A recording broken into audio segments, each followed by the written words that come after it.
Hi, I'm Manuela, and this is Confessions of a Cosmetic Chemist. This is a bit of an exploratory mini-series of 36 confessions for a connection.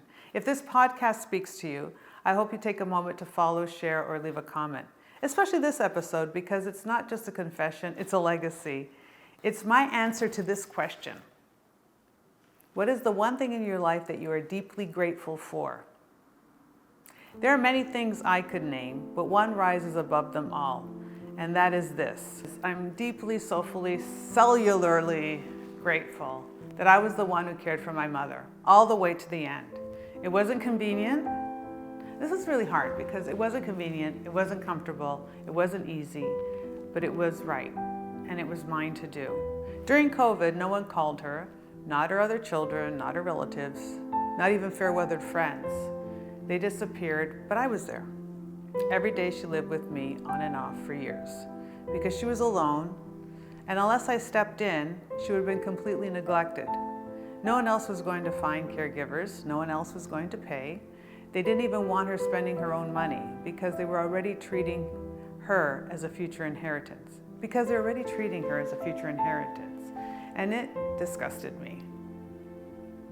I wasn't disturbed by this responsibility. I was disturbed by their absence, by their entitlement, by how easily they let her decline, so long as it didn't inconvenience them. No one lost sleep walking her to the bathroom at 2 a.m. No one wiped her tears when she was scared that her mind was failing. No one missed a vacation, a birthday, a holiday. They just let me, the youngest one, carry the weight. And I did, financially, emotionally, completely. And even though she didn't nurture me growing up, even though she gave me one hell of a hard time through most of my life, I still made sure she was treated like a queen. That's who I am. That's what we do when we can. Not because it was returned, but because it was right. I gave her comfort, safety, clean clothes, healthy food, her favorite music, made sure caregivers didn't treat her like a burden.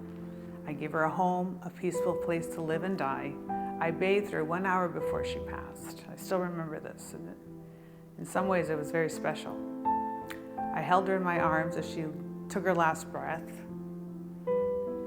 But she was clean. She was loved. She was not alone. That's my gratitude. And we took all the responsibility that we could, and we brought the world to her. We were so fortunate. We were able to bring her to China, to Australia, to Costa Rica, Mexico, Italy, France, Antigua, Saint Martin, all the vacations, Aruba, Dominican Republic. When we built a cottage, we made a room for her with her own special kind of bathroom. She had the best view, and even at home, in our home, we had her name on our answering machine. Even the children knew that we were a family of 5, not 4. I remember the voice message is always, "You've reached Derish, Manuela, Kian, Armand, and Nonna. Please leave a message." So she was part of our family because we made her part of our family, with love, with effort, with grace. And maybe I gave too much. Maybe I put myself at risk. Maybe I pushed every limit. But I'm grateful because it showed me who I am and who everyone else is. And I'm proud of what I see in me.